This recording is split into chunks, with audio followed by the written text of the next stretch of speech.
Ontem o Corinthians anunciou de forma oficialmente a contratação do técnico Vanderlei Luxemburgo. E hoje o Mauro César, da bancada da Jovem Pan, comentou sobre essa contratação. Muitos falam que o Luxemburgo já está ultrapassado. Os últimos trabalhos do Luxemburgo realmente não foram dos melhores. A gente vai falar números aqui. No Cruzeiro, no Vasco, no Palmeiras ele foi campeão paulista, evitou o tetracampeonato do Corinthians, acabou com um jejum de 7 anos do Palmeiras, então até que foi um bom trabalho e fez uma boa primeira fase da Libertadores para deixar esse time pro Abel Ferreira. Era ele o treinador antes do Abel assumir o Palmeiras. Agora, ontem, eu dou crédito aqui à ESPN, ô Mauro, eu vi muitos ex-craques e ex-jogadores que trabalharam com o Vanderlei falando, foi o melhor treinador que eu já tive, não acho que desaprendeu, pode estar um pouco afastado do futebol, isso pode fazer diferença. E vou citar aqui, o Djalminha falou isso, Luiz Fabiano e o próprio Fábio Luciano. O Vanderlei fala isso também. Eles falaram muito bem do Vanderlei Luxemburgo e dizem que... Eles jogam hoje? Não, então, era essa a minha pergunta. Mas essa é a minha pergunta.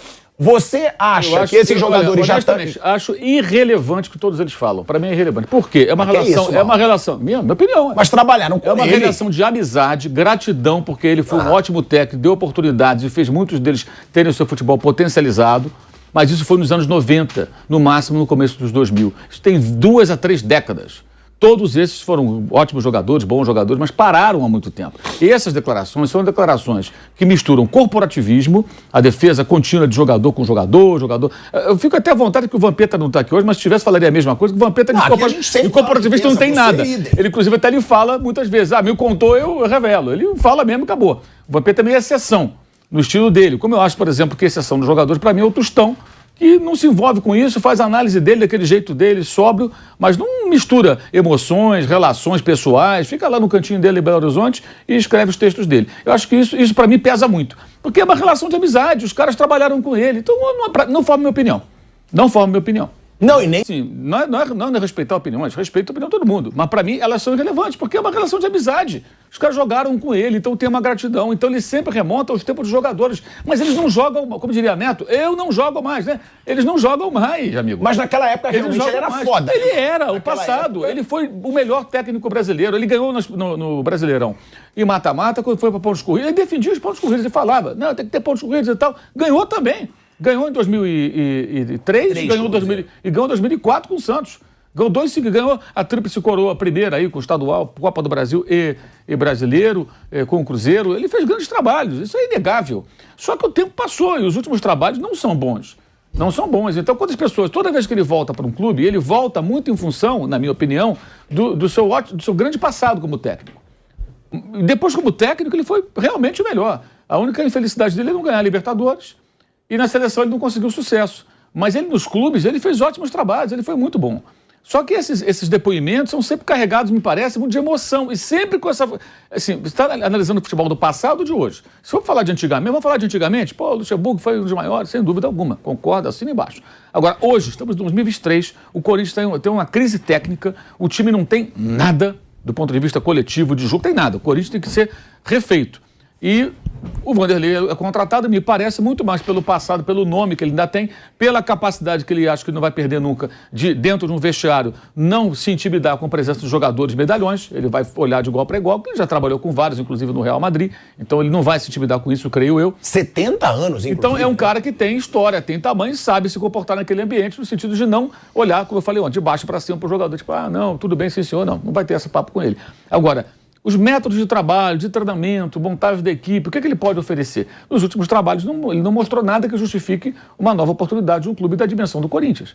Então, eu acho assim que a análise, na minha opinião, ela tem que ser voltada pelo que ele fez nos últimos trabalhos. O que ele fez nos anos 90 ou 2000 já ficou para trás. O Casagrande também comentou sobre o novo técnico do Corinthians. Não, mas é questão de opinião. Eu não vejo o Vanderlei hoje capaz de barrar qualquer um nesse time do Corinthians que faz 4 anos que não joga. E não anda para nenhum lugar. Né? Não vejo. Até porque você vai peitar e vai barrar quem para pôr quem. Tem essa. Porque quando o treinador barra alguém, é porque ele tem atrás ali, pô, ele quer dar oportunidade para alguém que está se destacando, mas tem um medalhão no lugar, e o treinador não tem peito para tirar, aí chega um treinador de nome e tal. Só que assim, vamos falar, ver a realidade, nós estamos em 2023. O Vanderlei não é um treinador de nome hoje. Concordo? Não é um treinador de nome. Porque nome, então, se você ganha um campeonato, 3, 4 campeonatos lá no começo dos anos 60 e depois você vive e você vai ser sempre o treinador de nome? Não é. Treinador de nome hoje é o Abel Ferreira, né?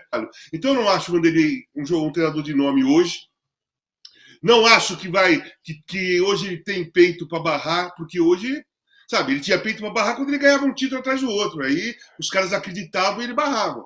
E hoje barrar, como eu falei, barrar é para colocar quem? Eu só acho o seguinte, o Vanderlei sabe lidar com um jogador de futebol. Eu acho que sabe lidar com um jogador de futebol. Só que eu não vejo no Corinthians problema de grupo nessa fase horrível do Corinthians. Esse ano, eu não olho pro Corinthians e falo assim, pô, o grupo tá rachado. Eu não vejo o grupo rachado. Eu vejo um grupo mal preparado, um time que não tem organização tática, um time que tá difícil de escalar. Tá difícil de escalar. Não podemos negar, eu não nego, que o Vanderlei foi um dos melhores treinadores que eu vi. O time do Vanderlei sempre jogou bem. Né? Lá atrás, até a metade dos anos 2000, né? Da década de 2000 ali, primeira década e tal, jogou bem, foi campeão com o Santos e tal, mas faz muito tempo, cara, faz muito tempo que o trabalho dele não é bem feito. Os times não jogam bem.